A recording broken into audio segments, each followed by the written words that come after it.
Hello everyone, and welcome back to the Art of Thriving podcast, where together we can support each other in living a life of thriving. I am your host, Annavella, and I really just wanted to take this moment to thank you for choosing to spend your energy and your time listening to the show today. The response from you all has truly blown me away, and so I want to say thank you, and I'm incredibly grateful.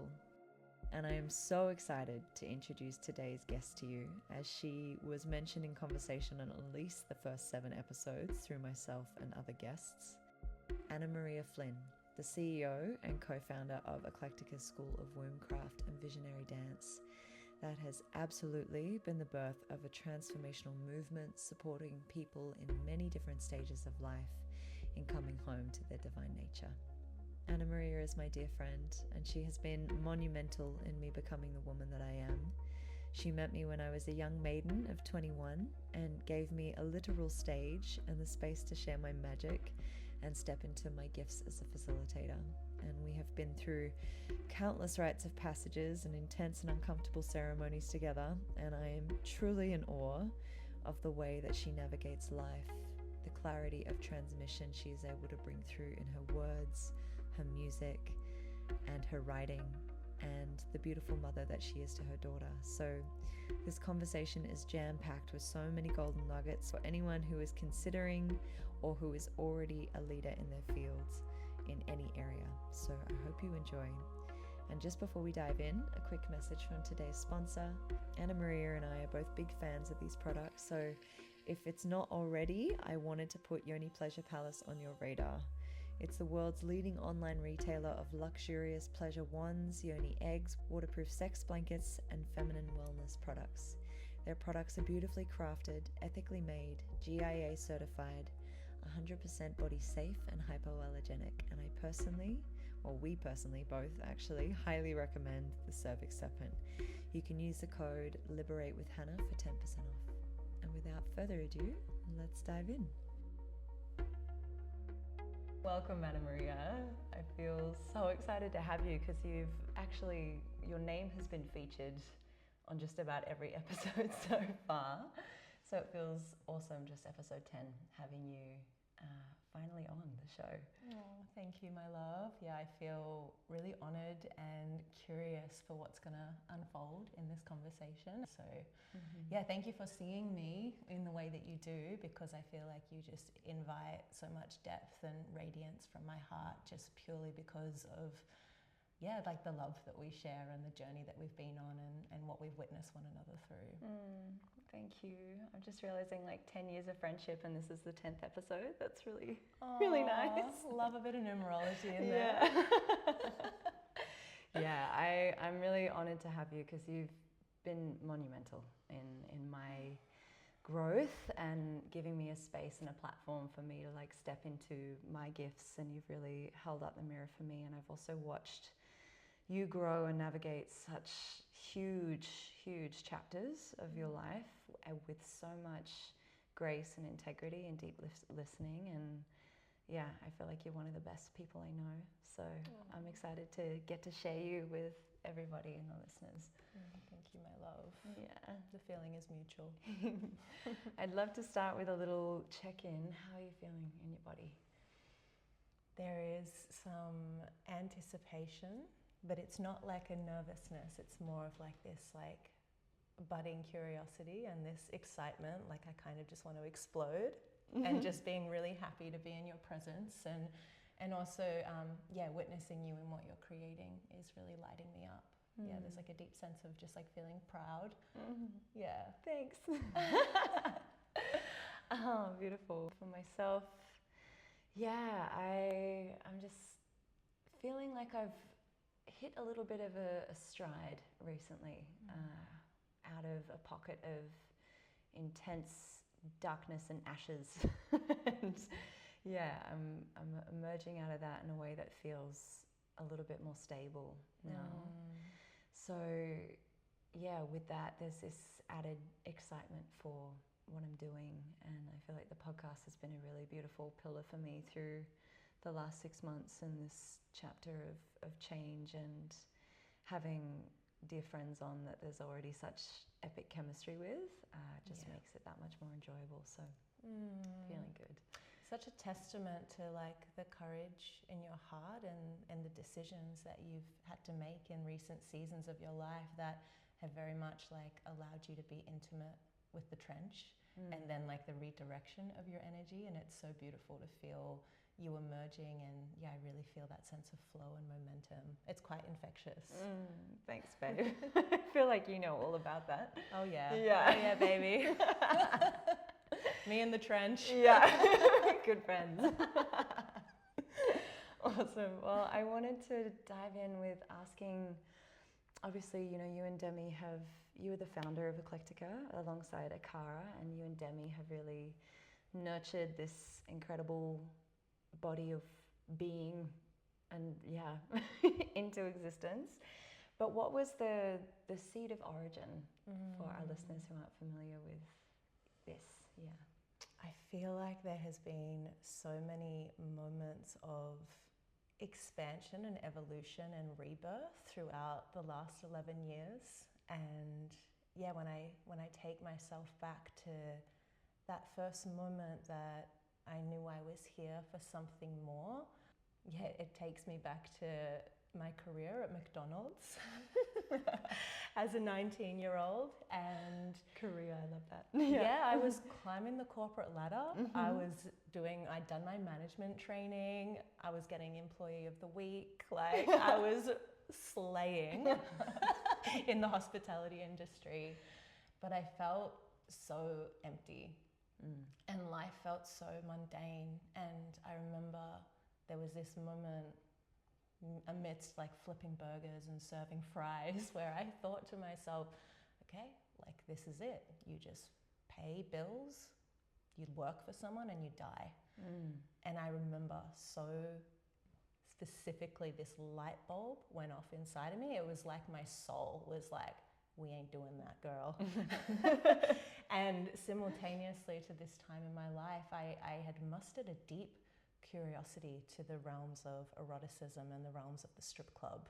And it's something I knew very little about, but there was something inside of my soul or my heart or my psyche that was like, you need to just go put a foot in that world. And I was terrified. Like I was very much at the beginning of exploring my own eroticism. I was very naive, very innocent, very young. But it was like this thread was pulling me, and I couldn't ignore it. And when I had that light bulb moment, I was like, all right, I'm going to give it a go, because right now I'm at a crossroad. I can choose to keep serving and being a passenger in my life, or I can follow this thread of curiosity and be governed by the intelligence of my heart. And I stepped into that world as a very young, naive, young woman. And it changed my whole world. You know, the realm of the strip club was very much a realm of uninhibited expression, the transmission of the feminine in her holy erotic power. It's a bridging of realms. It's a place where desire manifests.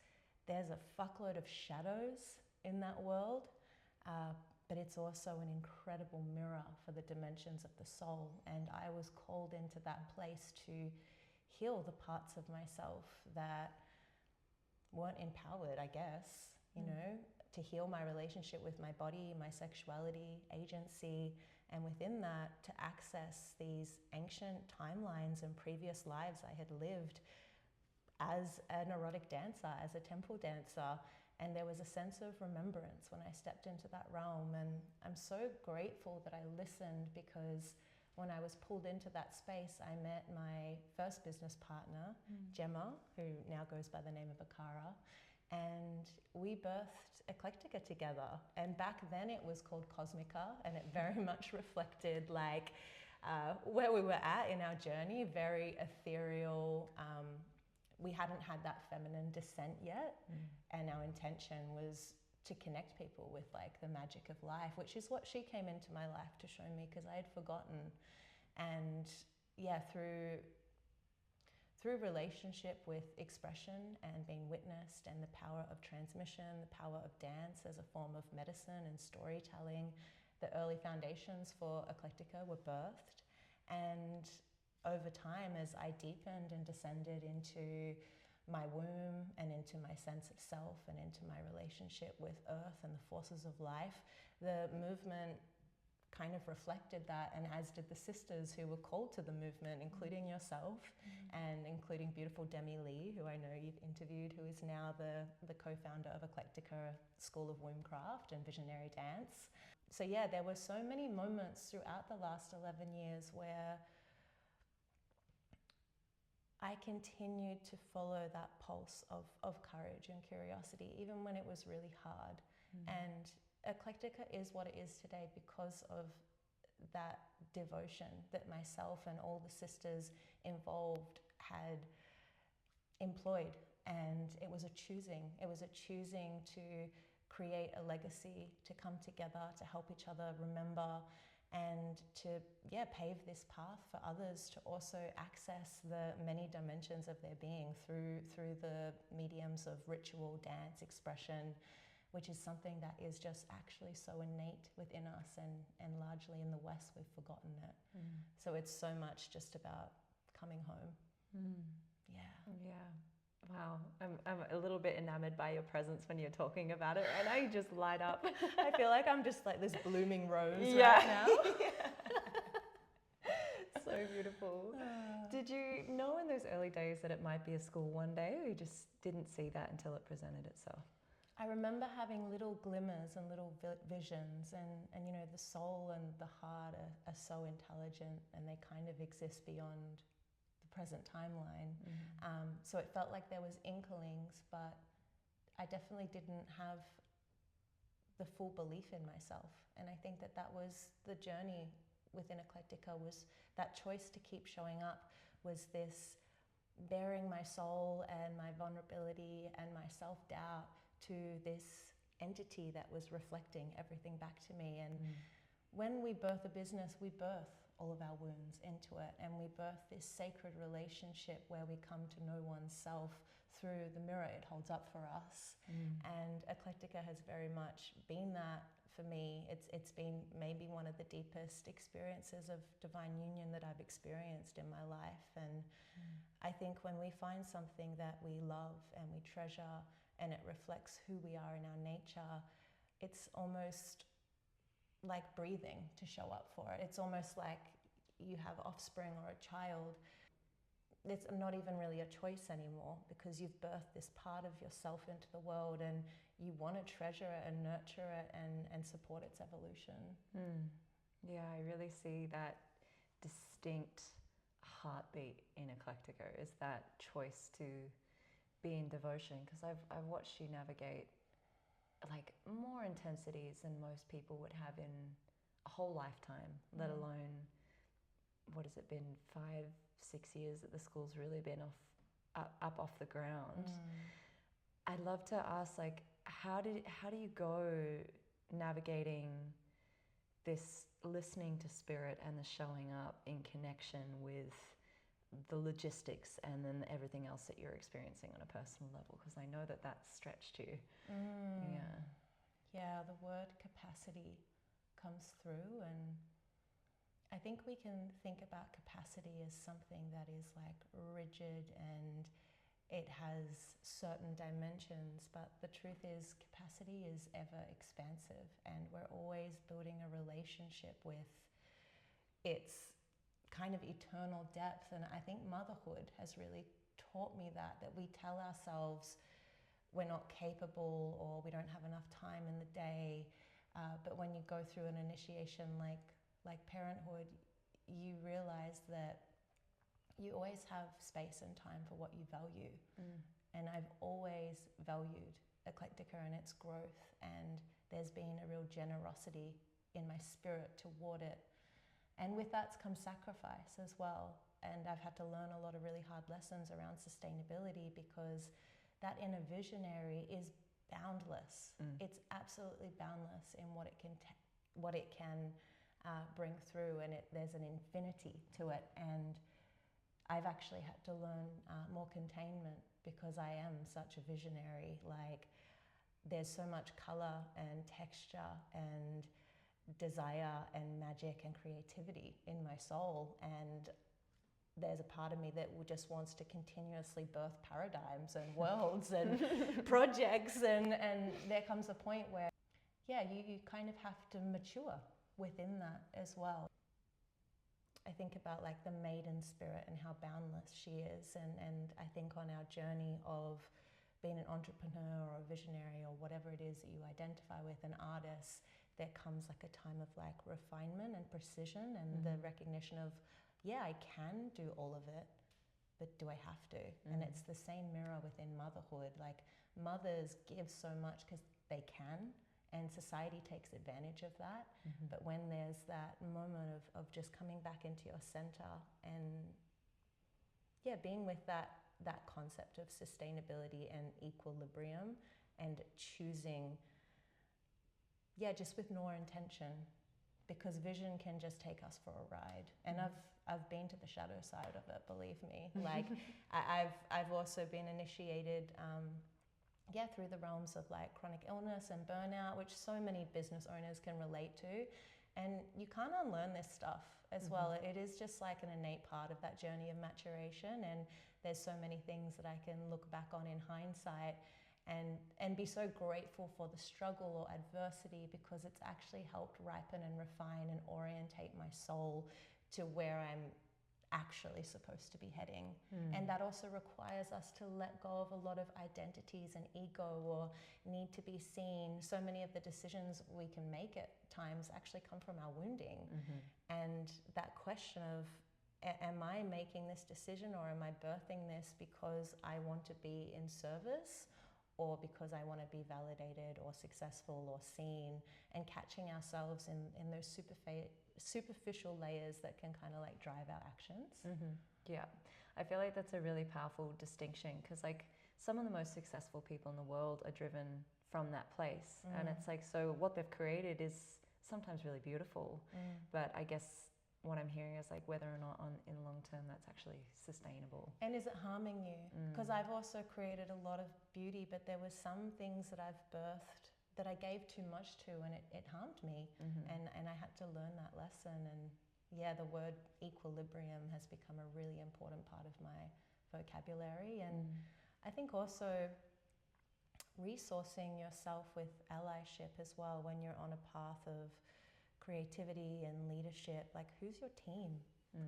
And so many of us have that journey of going at it alone and exhausting all of our resources and having nothing left. And one of the greatest gifts that has come into my life in the last 10 years is Demi Lee, and her standing beside me to midwife and co-parent this vision that is Eclectica, that has kind of gone through like infancy and toddlerhood, and now it's like a raging teenager. It might even be becoming a young adult, actually. There's definitely like a maturation that's taking place, but you know, to be able to hold that level of responsibility with someone else who's wholeheartedly on your team and is pioneering the same values and principles, and in those moments where you're crumbling, that person's got a strong spine and direction, and you're able to look at them and be like, I need you to take the reins right now because I need to take a breath. And to be in that oscillation, it very much reminds me of co-parenting a child.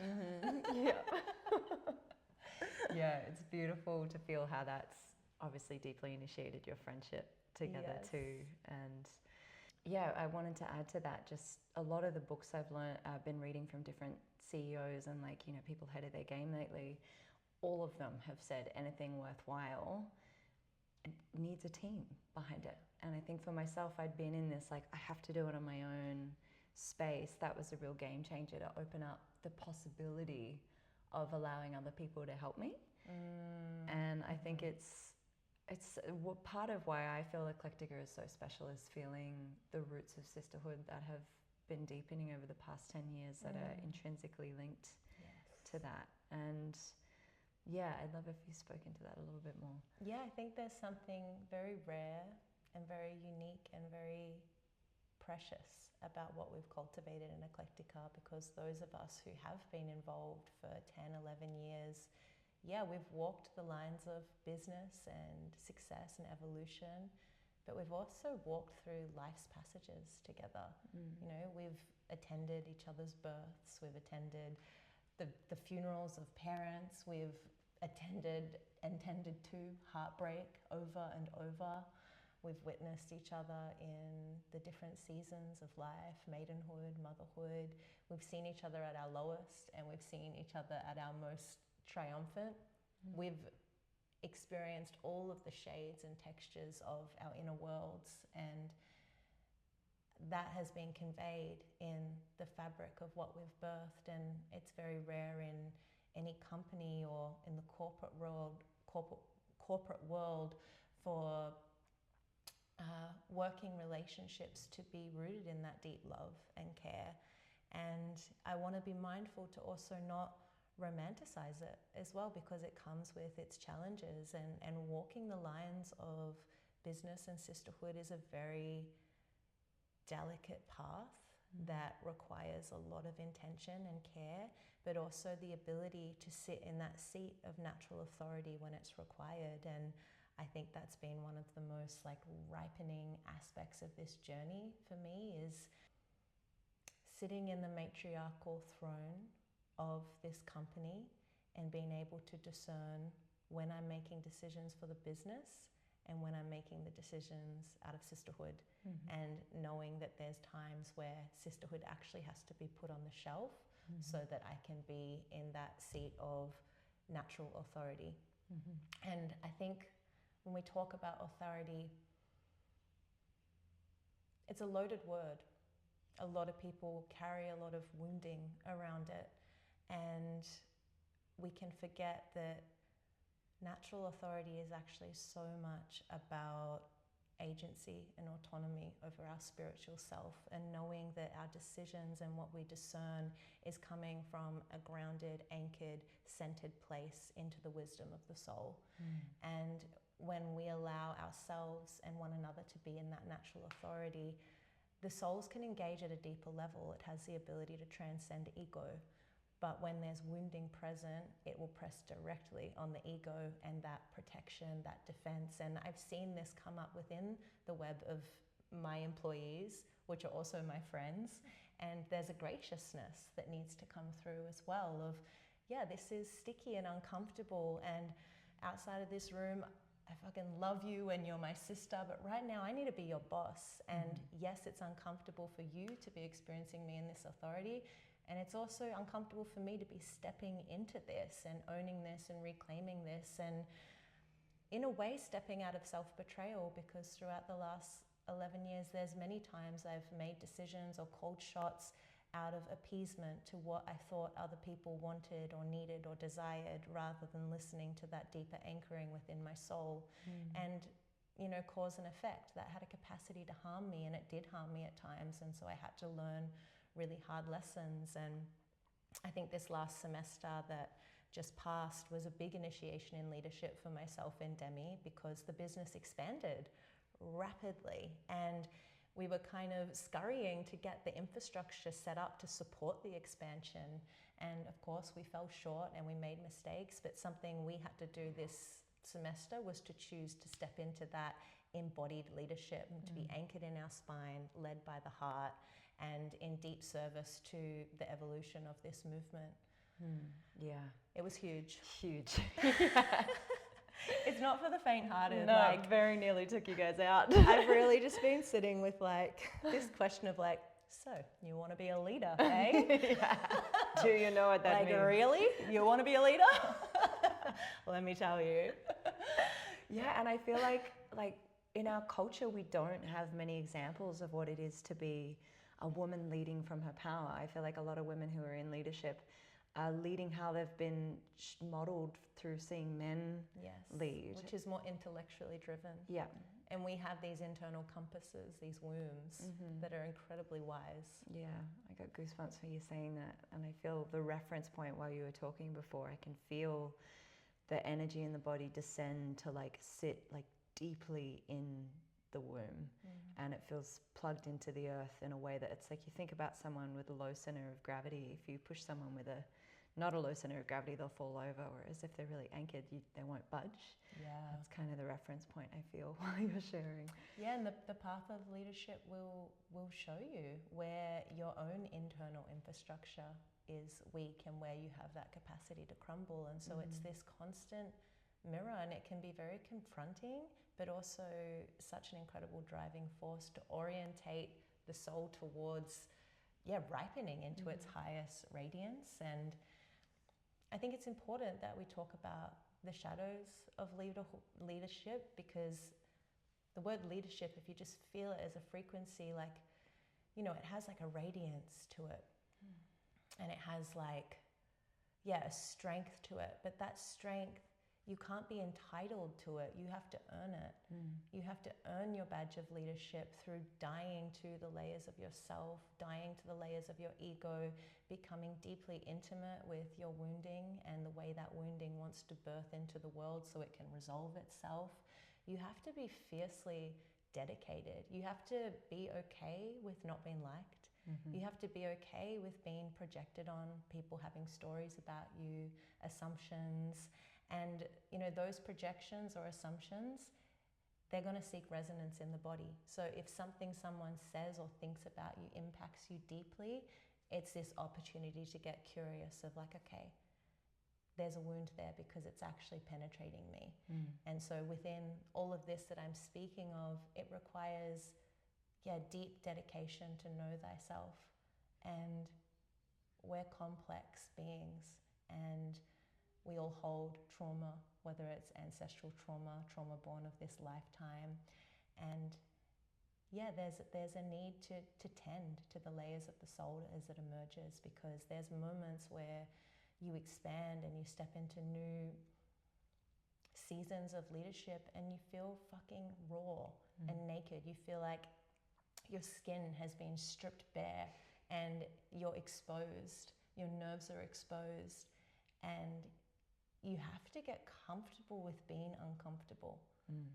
Honestly, like the last year has been one of the most uncomfortable years of my life in terms of leadership, and simultaneously it's been the richest and deepest initiation of my life. And I think the word that comes through is like honesty. Like I feel so honest with myself and with life that anything anyone thinks or says about me is actually irrelevant. It's like whether it lands or not. And it's who do I want to be in each moment?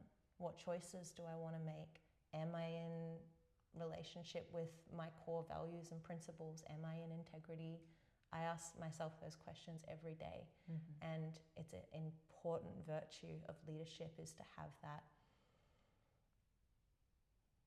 internal lens on the self. Be constantly checking yourself, because other people will check you. God, I was just imagining if the world was run by women who sit in the seat of that, how different things would be. Be wild. Yeah. Very different. I feel like I'd love to ask, because like I know the magic of Eclectica, and like I understand that, but as someone who perhaps, and this is something I've been learning about myself, if something happens within my work that knocks my confidence a little bit, I, in my feminine state, allow as much time as I need to like kind of move through that. Whereas I feel what I'm learning as a professional actually just gets up and shows up every day regardless.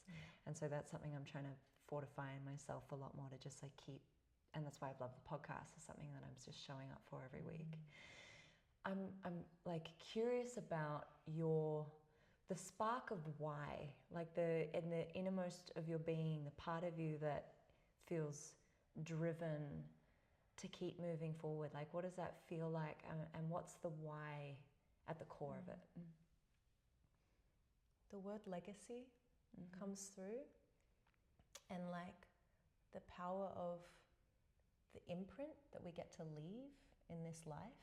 And I feel that so much of what I do, of what I've mustered, of what I've collaborated in with other people is serving everything I didn't have. and everything I want my daughter to have, and everything I want the communities around me to have. And it's that access to that trickling down of matriarchal wisdom that fortifies the female spirit. And it's something that's been so lacking in all of our bloodlines because of the oppression, because of the trauma. And yeah, like the concept of the village and being held as we walk through the passages of life is such an integral part of our evolution, because we can't continue to live in separation and segregation and these nuclear family dynamics, because they mirror our disconnection and dissociation from our own bodies, but also from the earth. And there's a point in humanity where we need to realize that we're an extension of her, and the way we network with one another and the way we light each other up and the way we serve one another and support each other's evolution matters deeply for our future descendants, but also for the thriving of Earth and like the protection of Earth as well. So it feels like the why goes in so many different directions, but in simplicity, it's to serve life and to serve evolution, and to be on the same page with that as well, and to recognize that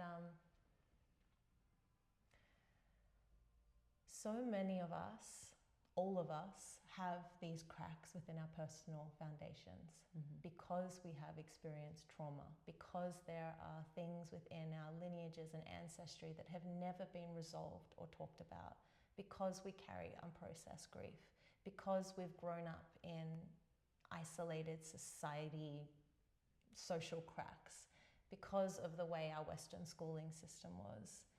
And as long as we're in that fractured and fragmented sense of self, we can't thrive and we can't truly serve, because we'll be stuck in loops of depletion and not actually operating from that state of wholeness.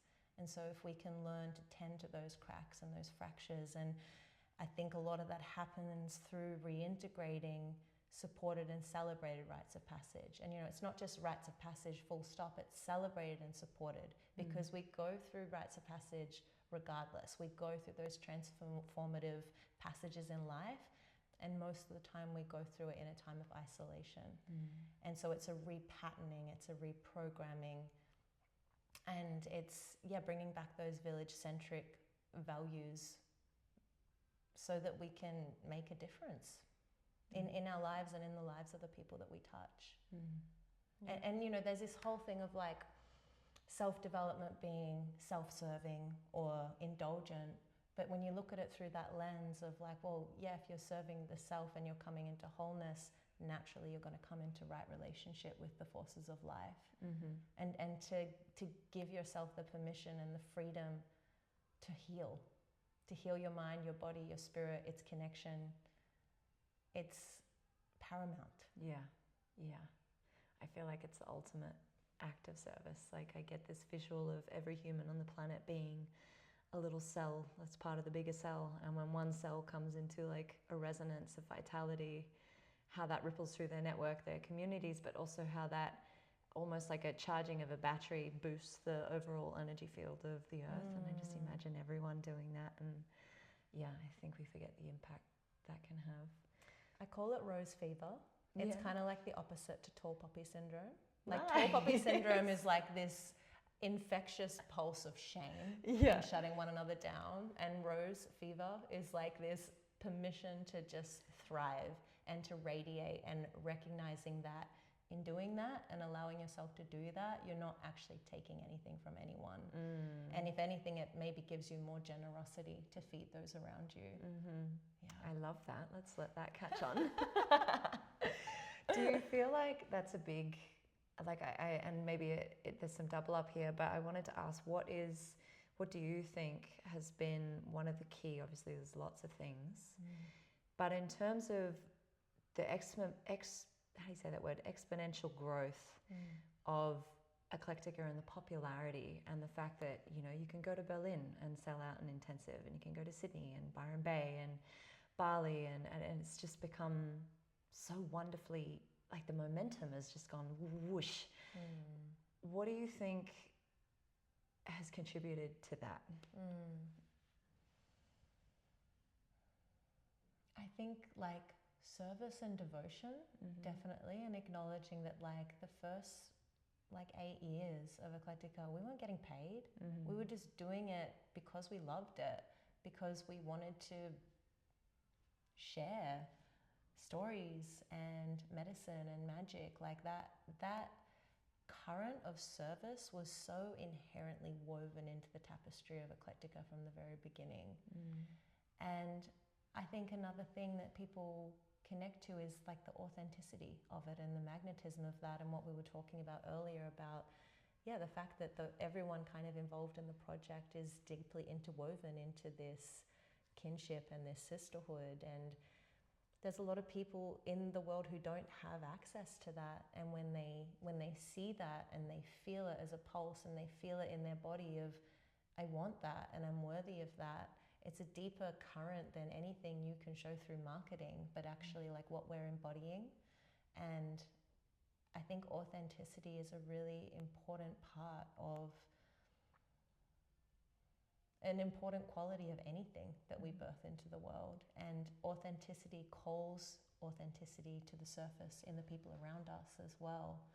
And so I think on a deeper level, many people are actually just seeking a sense of belonging. And that's a huge part of our ethos, is like, you belong here, and what you're going to cultivate in this space is going to support you in being a leader in your community and being that center point and that magnetism to create the life and the community and the village and the sisterhood that you desire. There's a sense of like conviction of like, you're allowed to be radical and amazing and yourself and abstract. Like, you're allowed to bring all of you to the table and you're accepted here. And when you find that safety and that reassurance in containers, it's like you strengthen your vertebrae and your spine, and you carry that out into the world like a badge of like, okay, like I've cultivated this in a place that supported me, and now I'm ready to like share this with my community. And this is the thing with any body of work that we engage in. The teachings and the transmissions don't stay in that room. They don't stay in that constellation of humans you've been journeying with. They ripple out into your wider community. And it's infectious in the best way. And so much of Eclectica, like, it has grown mostly through organic reach and word of mouth. And when you really move someone, or you support them, or you midwife them in accessing a part of themselves, and they're changed on a fundamental level, they're going to go out and exude that to the world around them. Through their words, through their actions. People see there's a change in you. Like, I want to know more. And so it's so much beyond marketing or how we present ourselves, but the actual impact that we have on people's lives. And you know, that's also a mirror to the work that myself and everyone in the team has done on themselves as well. Like, we're all very equipped and intimate with the realms of transformation and the cycles of death and decay and rebirth, and we've all got our relationship with the trench, and it's beyond this love and light. It's like, let's get real, let's get human together, let's sit in our humility, and let's acknowledge that life is fucking hard sometimes, and I don't want to do it by myself. Let's do it together. Yeah. Oof, goosebumps. I come back to, this was popping up for me this morning, is just the understanding that a cell in the body becomes cancerous when it loses the ability to communicate with the other cells around it. And I just think about that on an individual level with the sickness in the society that we're currently experiencing, with so much turmoil on the planet, and I've also been sitting with the fact that it fascinates me that like oceans are what divides so much of the world, and yet water is the one unifying factor. And like if just I don't know, just contemplating that when there is so much potential to create these bridges of village and connection beyond just our own groups and kind of demographic of what we're interested in. I really see the potential for it rippling. Yes. Yeah. And coming out of survival as well, like so many of our ancestors, they had to isolate to cope. They had to suppress to get through it. It was too much to feel. They weren't equipped. They didn't have the resources. And we're the generation beyond that silent generation that are able to feel it, to heal it. And it's interesting with cancer because they say it's genetic, or so is ancestral trauma. And what is the trauma in our lineages that the people behind us didn't have the resources to look at? And there's a lot of power in being the generation that has the courage and the resources and the safety to say, I'm going to look at this, so I'm not carrying it forward to my descendants. Yeah. And safety is a big part of that as well, and the privilege of these times that we live in. Well, some of us, there's obviously a lot of pain and war and genocide still taking place in the world. And there's an importance in not taking our freedom for granted as well. And I think that's where legacy is so important, of like, well, what am I going to choose to do in this life? Because it does ripple out. It might take 100 years, it might take 200 years, but when I look at family tree work and ancestral healing and what we've been able to pass back to our ancestors and the gifts we get to discern to bring forward, it does give me hope in a new earth or a new paradigm. And it's not to bypass the darkness that does exist, but yeah, I think there's a power in being aware of what you're participating in, because most of us, when it comes to ancestral patterns, it's very much in the unconscious. Yeah. And as soon as we shine that light on it, we go, oh, I actually get to make a choice here. And that change in terms of like what you just bring to your individual lineage is actually massive, and we don't always recognize that. Yeah, I really just see, I'm just feeling the significance of understanding you being the youngest of 11. 11, yeah. Yes, number 11. A little sparkly rainbow at the end. It's like, all right, let's go with it. Yeah. And yeah, just the significance of, I'd love to ask you, like, because you're studying family constellations at the moment, how has that influenced your understanding of leadership and your relationship with leadership? Yeah, I think it's been a massive part of my foundation, and acknowledging that I was birthed into intensity, and I had to learn from a very young age to be in relationship with intensity. At a younger version of myself, I would romanticize growing up in a big family, but the truth is it had a lot of trauma connected to it, and I had to learn to fight from a young age. I had to learn to be resilient. I had to learn to hold myself, and these wounds are actually essentially what birthed that drive within me. And then there was a period of time where I needed to soften and unpack those because they were no longer, serving sustainable growth. But I think growing up in a very complex constellation kind of gave my soul the grit and the texture to birth something that is so incredibly multidimensional. And I think about like grief and how grief really sensitizes and brings more color and shade and texture to the canvas of the soul. And when we're not feeling our grief, we're kind of sitting above the surface and we're not really connected to our depth or our potential. And there's a courage that's required within leadership to feel all of it. And I've had to sit with a lot of pain in my life, and I've had to learn to show up in a lot of pain as well. And I think that's been a really fundamental part of my leadership, and also that professionalism that you're talking about of like, well, how do I show up every day? And I think coming from a more textured upbringing and past, it did give me that resilience. Yeah, it showed me like I can do hard things.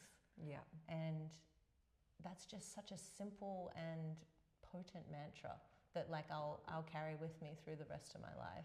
Yeah. Nice. Yeah, and it shows, and it's really inspiring. And I see the reference, just something like I've observed with the culture of women's work, or like being in the space with women, and you know, this has its own gifts, but typically if we're enjoying being in the softness because we're reclaiming and, you know, doing the de-armoring to allow ourselves to be in the softness, there is sometimes this aversion to a bit more grit or a little bit more push that can be created. Yeah.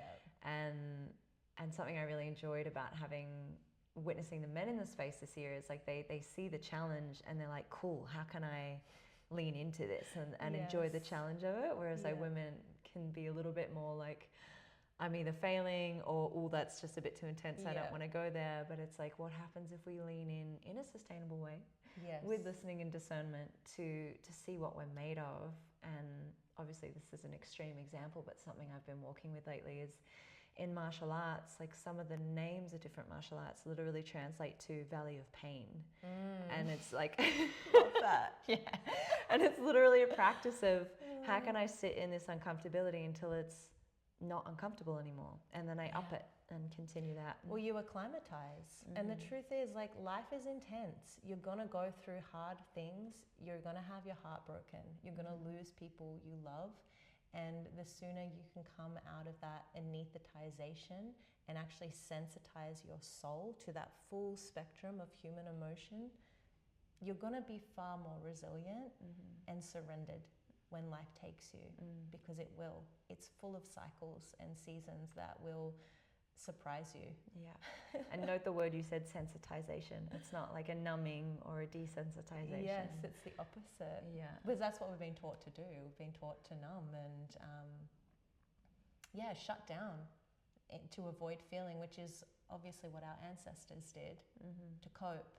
But we're moving beyond that now. Yeah, there's a permission to feel. Yep. Yeah. It's like we're going in. And that's like where I do talk a lot about having that relationship with the trench, and sometimes I'll call a friend, I'll be like, I'm in the trench again. And they're like, and they know the trench. I'll come sit in the trench with you. And it's like sharing that hardship as well, because I think that's another thing is we can tend to isolate ourselves or believe that we're burdensome for having human emotions, and I know so many of us have those defaults or tendencies to go through something difficult and pull away from the world because we don't feel worthy or we don't have anything to give. And we forget that when we invite someone else into that hardship, they get to be in an apprenticeship with the cycles of death and decay, and they get to build that connection and that relationship with it from a more passive point of view. So when it actually comes knocking on their door, they're somewhat equipped to face it. And we're constantly initiating one another. And when a sister or a friend calls me and they're in the trench, I'm like, I'm gonna get my gumboots and I'm gonna come and sit down there with you, because you don't need to be alone. And you know, it's a part of reciprocity as well. Like, it can be so easy to give, but how is it to receive when you feel unworthy? And that's something that chronic illness has taught me when I've been so sick in the past that I've had nothing. And I've just had to let people show up, clean my house, cook my food, look after my daughter. And, you know, when that cycle ended for me, I had more to give. And I could recognize the people in my life who were there for longevity, because we're building that that thread of reciprocity within relationship and right relationship to one another. And that includes one another's shadows, because when we give someone our heart, whether it's a lover or a friend, we open ourselves to people. We're opening all of the dimensions of who we are, and that means we have to learn to care for one another's pain. And that includes us being self-responsible for our own pain, but knowing that we're worthy to be loved in it as well. It's an essential part of who we are. Yeah, I feel like that's particularly challenging for women. Yeah, definitely. Yeah. I also just want to honor and acknowledge, like, you being the leader you are. In many ways, you've been the one to go first in our sisterhood, you know, being one of the first mother in our community, in our close networker community, especially at a time with COVID where there was like so much isolation and just feeling the significance of, like, as we've had to learn this, sometimes a step or two too far behind for you and what you've stepped into. I've also seen how this has informed the broader community of, like, how we show up for each other now. And I feel like what we're a part of is particularly special in that regard. Like, we have group chats for certain people when they're going through something, like so-and-so's support network, and everyone's like, cool, hands on deck, let's see how we can show up. And it's a web. But you have been monumental in informing that. Oh, thank you, importance. Babe. I feel really proud of the maturation in our community, and if I look back in hindsight, in the times where I wasn't met in my needs of the village, it was also because I didn't know how to ask for help. And it's that strong woman armor that keeps us bound and in hyper-individualism, which is a trauma response. And to be able to soften that armor and to have the courage to say to the people you love, I'm not fucking okay right now, and I need you. And it's so vulnerable to be seen in that space until it's not.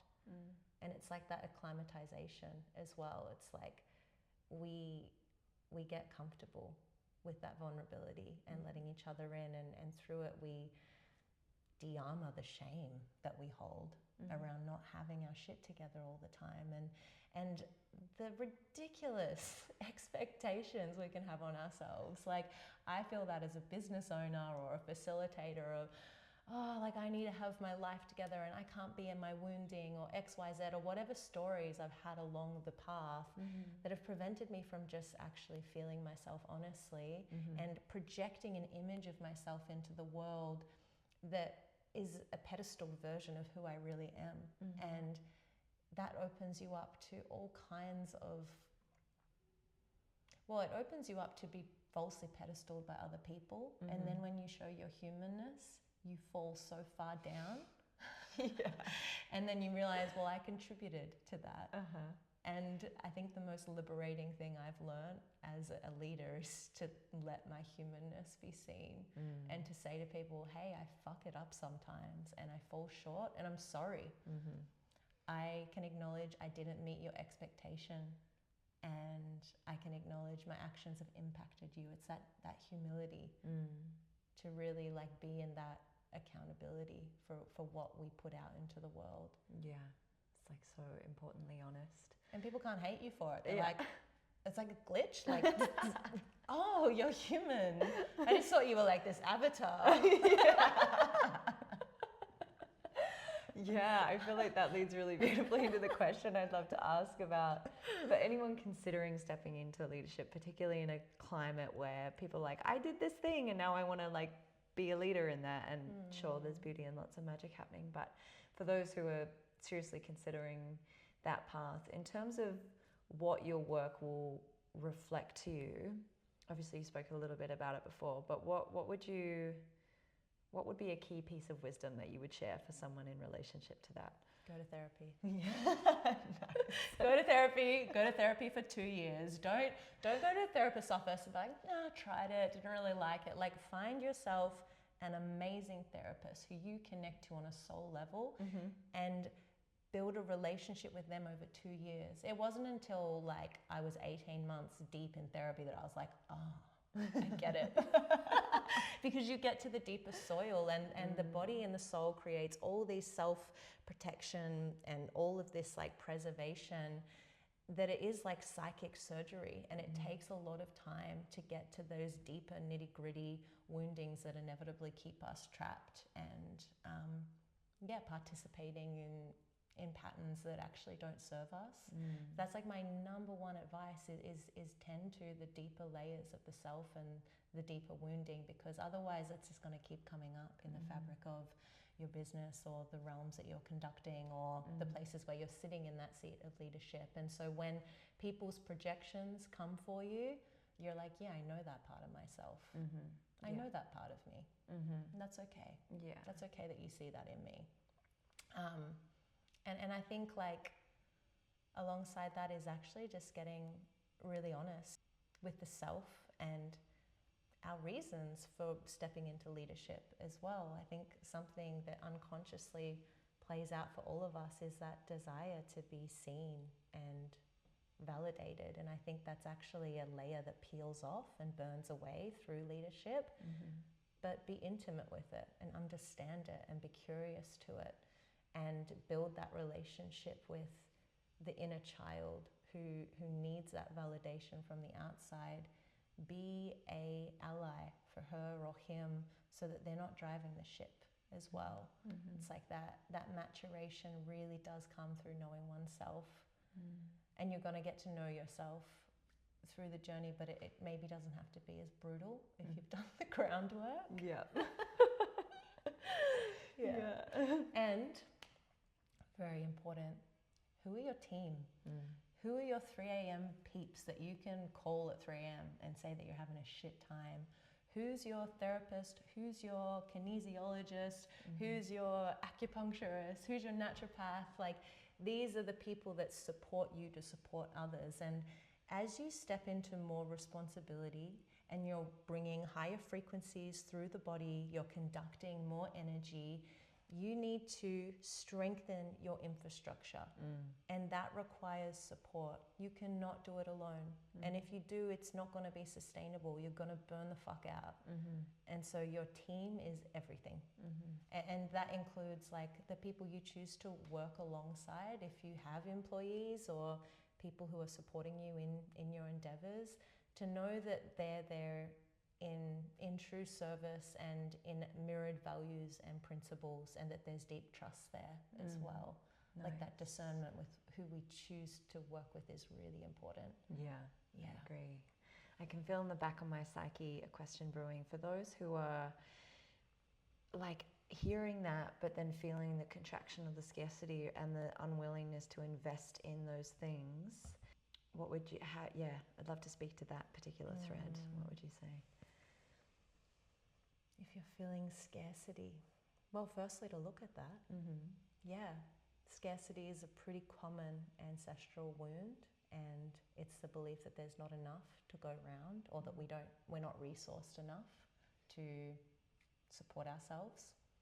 And scarcity will be a major block in any creative endeavor. So getting intimate with that at the very beginning is essential. And you know, we can think about support and think about like, oh, money. Everything you put out that serves the strengthening and the ripening and the fortification of your spirit and soul is going to be birthed into the fabric of what you're creating. So if you want to birth things from scarcity or not enoughness or complacency, it's just going to be a wound you're going to have to keep facing. So get real with it, get intimate with it from the beginning, and start slow. I didn't have my entire team day one of launching my business. I accumulated them over many years, and that's why we need to let go of the overnight success as well. Overnight success is very rarely sustainable. It's the slow building, the slow tending and caring for the infrastructure of who you are and the impact that you want to have that's going to make a difference. Amazing. Wow. Potent. So potent. So before we begin to wrap up, I wanted to ask you about your book. Aww. Yeah. You were the first person that I read like a little segment to. You have just been like so supportive from the very beginning. It's going to be my claim to fame one day. Totally. Firstly, when I was like, I'm going to write a book, I thought I'd be done in a year. And it took me 5 years. And I'm so grateful that I took the time to really be with it, because when you write a memoir, it allows you to engage with every bump and groove in your psyche and in the timeline of your life, and to integrate, digest, and understand why that fracture or that milestone was monumental. And it is such a deepening into the dimensions of who we are. And there's an incredible intimacy that comes with that, and also a strong sense of being very confronted, and the realization of like, what have I not yet resolved or digested? And so when I wrote this memoir, which is centered around my experiences in the strip club, but how they related to, you know, early childhood trauma, sexual abuse, my relationship with agency and autonomy, my relationship to my sexuality, my relationship to men. The book explores all of that wounding through the mirror of the strip club. And it was incredibly integrative to write. It's one of the best things I've ever invested my time, energy, and money into. And I'm so relieved that it is finished as well, because there were so many points where I was like, I'm on the home stretch, and then it was like 2 more years of like editing, refining, and I just did so much healing in the duration of writing it, because it's a crazy excavator for the soul. And I had to sit with all the parts of myself that were in protection or repression or not wanting to expose people. It's incredibly bold to put your story onto paper with the intention to have other people receive it. And there's a lot of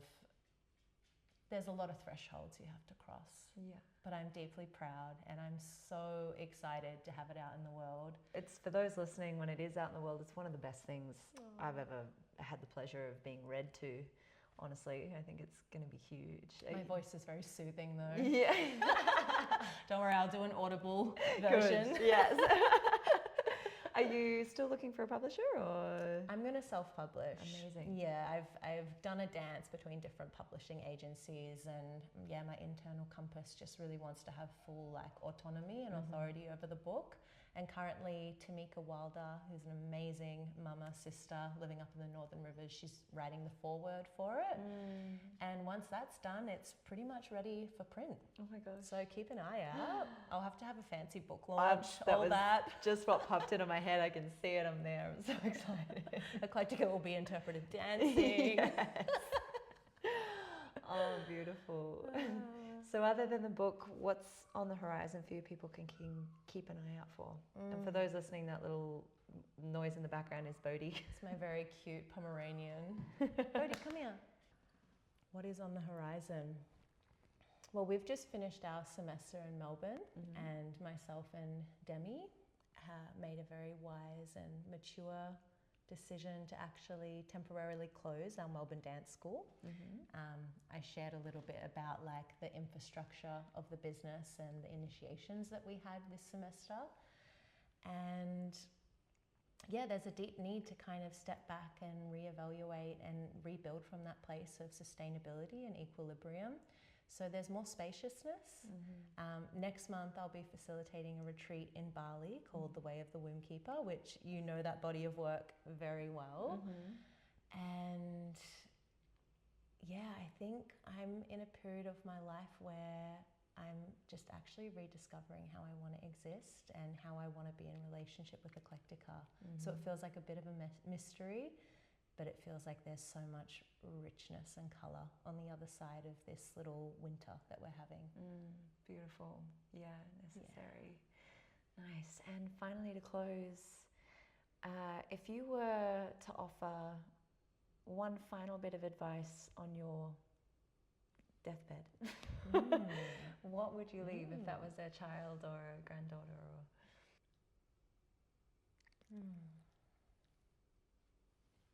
I think like the sentence that's just been coming through this whole podcast. I literally never say this. Know thyself. Like, nice. I don't know why it's been so prominent in this interview, because I literally never say that. But if I look at my life and every hardship, every passage of adversity, every milestone, every breakthrough, it has so much been rooted in the ripening of my soul and connection and relationship to my authentic nature. And I want that for the people that I leave behind, is that they have that permission, but also that commitment to self, so that they can operate and relate to life from wholeness. Yeah. Nice. Beautiful. Well, thank you so much for today. We had a little window before we go pick up your daughter from school. So pickup. I'm so glad that we could just, this feels so rich and potent. So thank you so much for sharing your wisdom, your truth so eloquently. Yeah, honouring all that you've traversed to be able to cultivate that. Oh, thank you. Yeah. Thank you for calling me into this space. It's such an honour to just be co-pioneering epic legacies together. It's pretty awesome. Okay, Soul Fam, that's it for today's episode. And wow, what a potent hour with so many gems and insights. So I hope that this has supported you today. And if there was someone you were thinking of throughout this episode that you think would get a lot from also listening to it, then please share far and wide so we can all support each other on our journey of thriving. And just a little announcement before I go for a change moving forward. It was always my intention to get to 10 episodes, having done one a week so far, and I feel so proud to have reached that. However, I have decided moving forward to release episodes fortnightly. This will allow me more space for the back of house things, as at the moment we're a one-woman show, and allow us to scale more sustainably. So I endeavour to continue to bring you the same level of epicness in conversations you have been loving so far, and I thank you for your continued support. And so with that, if you are loving the show, please take a moment to like and subscribe on whatever platform you're listening to. This helps in a huge way to grow the show and help it reach more people. And finally, if you'd like to jump on my Instagram and shoot me a message, I'd love to hear from you there. And that's it from me today. Until next time.